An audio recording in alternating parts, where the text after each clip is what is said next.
Bonjour. Hello. Hola. Marhaba bikoum. Sur le fil, Le podcast d'actu de l'AFP. des nouvelles choisies pour vous sur notre fil info. Joe Biden va-t-il offrir la victoire à Donald Trump sur un plateau d'argent ? C'est la grande crainte de certains démocrates aux États-Unis qui se désolent depuis son débat raté face au milliardaire républicain fin juin.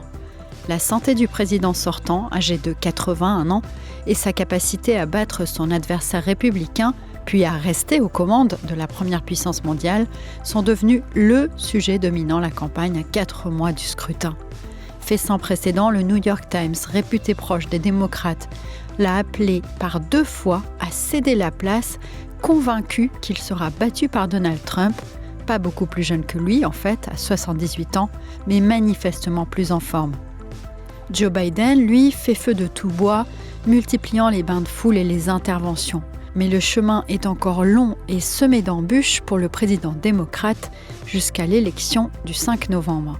Pour en parler, j'ai appelé la correspondante de l'AFP à la Maison-Blanche, Aurélia End, la seule journaliste française autorisée à couvrir de si près le président des États-Unis.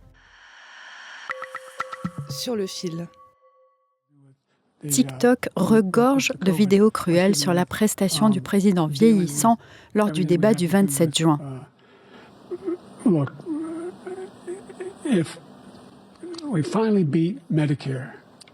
J'ai donc d'abord demandé à Aurélia End si elle avait constaté une dégradation de son état général, elle qui le suit depuis qu'il a pris ses fonctions.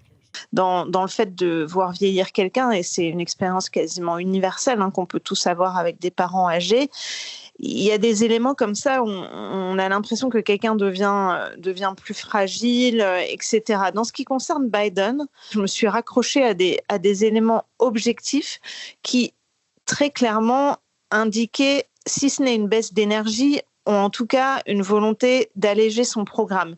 Il y a eu des choses qui pourraient paraître un peu anecdotiques, mais par exemple, au tout début de son mandat, il utilisait la grande passerelle pour monter dans son avion Air Force One, qui donne un point de vue assez avantageux pour les photographes.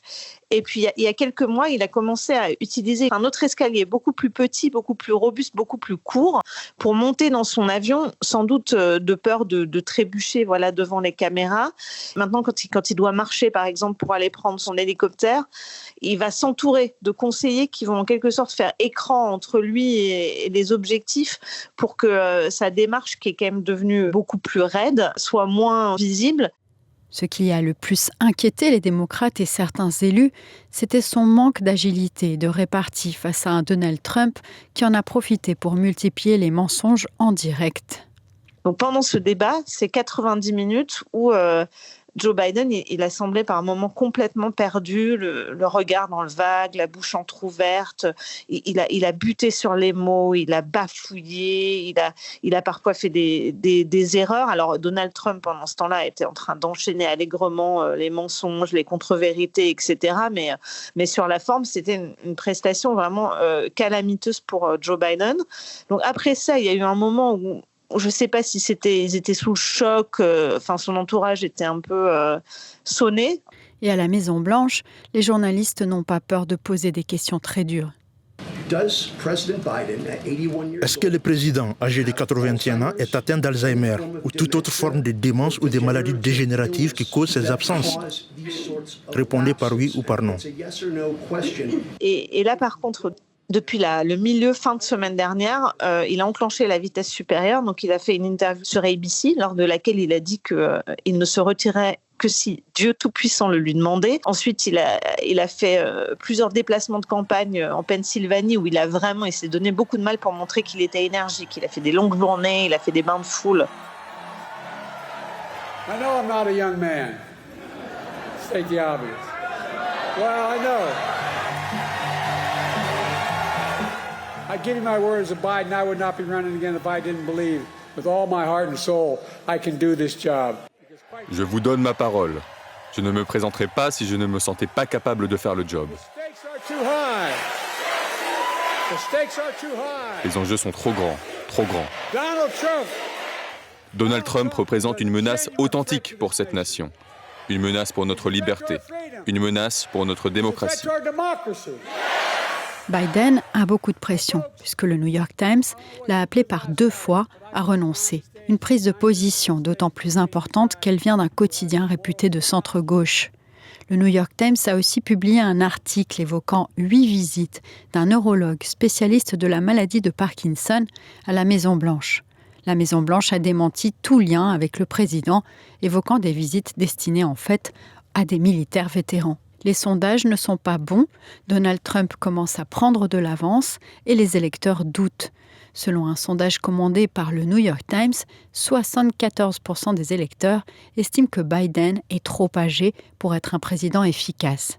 À 4 mois de la présidentielle, des sondages pareils, ça ne se remonte pas. Et donc c'est pour ça que je pense que le débat a en quelque sorte catalysé des inquiétudes qui étaient quand même sourdes et latentes depuis un certain temps dans le camp démocrate et qui dit, voilà, si on doit changer de candidat, c'est maintenant, c'est l'occasion et il faudrait y réfléchir. Les démocrates en tout cas sont dans l'embarras. 7 élus l'ont publiquement appelé à renoncer. Mais les leaders du parti et les grandes figures démocrates comme Barack Obama par exemple, reste silencieux ou tout au plus ambigu. La dernière tendance, c'était quand même la tergiversation, parce que monter une offensive coordonnée pour essayer de renverser Joe Biden ou pour lui forcer la main, ce serait quelque chose d'inédit politiquement, de périlleux, de risqué dans un calendrier extrêmement contraint, avec le danger de lancer une espèce de guerre interne. Donc pour l'heure, le parti tergiverse. Joe Biden, pour sa part, rappelle qu'il est le candidat choisi par le peuple démocrate. Il a adressé cette semaine une lettre aux démocrates où il leur rappelle qu'il a reçu le soutien massif des électeurs qui ont participé aux primaires pour le désigner. 14 millions de votes en sa faveur, soit 87% des suffrages. Par la suite, il existe donc en quelque sorte 3 scénarios. Le premier, et le plus probable selon les experts, c'est que Joe Biden reste candidat. Ou alors, deuxième scénario, Biden renonce de lui-même. Et enfin, c'est la 3e hypothèse, très compliquée à mettre en œuvre, il est poussé vers la sortie. Tout devrait se jouer, en tout cas, dans les 2 mois qui viennent, selon Aurélia. La date clé à retenir avant l'élection du 5 novembre, c'est en effet la Convention démocrate qui réunira du 19 au 22 août les 4000 délégués démocrates censés valider sa nomination en respectant le vote des primaires. Pour renverser en quelque sorte Joe Biden, il faudrait monter une espèce de putsch lors de ce qu'on appelle la convention d'investiture du Parti démocrate. Il y a des débats d'experts là-dessus, mais les délégués sont quand même tenus par le résultat de la primaire. Et c'est pour ça qu'on considère que si Joe Biden ne se retire pas, il sera investi à la convention de Chicago. Deuxième hypothèse, comme je vous en parlais tout à l'heure, que Biden lui-même se retire ou qu'un accident l'empêche de continuer. C'est arrivé en 1968. Le président, à l'époque, c'était L.B. Johnson. Il y a eu ce qu'on appelle une convention ouverte, donc une espèce d'empoignade qui a fini par désigner un autre candidat. Ça a laissé un très mauvais souvenir au Parti démocrate qui voudrait absolument éviter tout ça. Ça reste aujourd'hui ça reste dans l'ordre des possibles. Mais et si jamais cela arrivait, qui pour le remplacer ? La vice-présidente Kamala Harris attire les regards selon Aurélia. Elle fait déjà une campagne qui est très vigoureuse, qui est très énergique, elle suscite quand même un certain enthousiasme, par exemple, auprès des femmes, parce qu'elle est en pointe sur la défense du droit à l'avortement, auprès des Afro-Américains. Voilà à quoi ressemblerait un second mandat de Trump. Plus de restrictions, plus de souffrance et moins de liberté. Et surtout, ce qui s'est passé après le débat, elle serait, selon certaines enquêtes d'opinion, mieux positionnée pour éventuellement battre Donald Trump que Joe Biden. Mais pour l'heure, elle est d'une loyauté sans faille.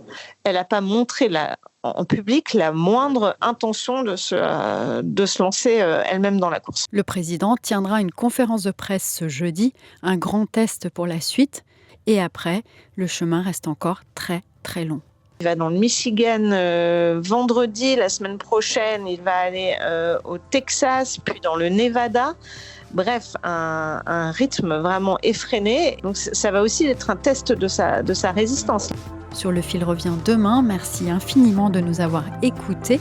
Je suis Michaela Cancela-Kiefer. N'oubliez pas de partager ce podcast si vous l'aimez. À très vite.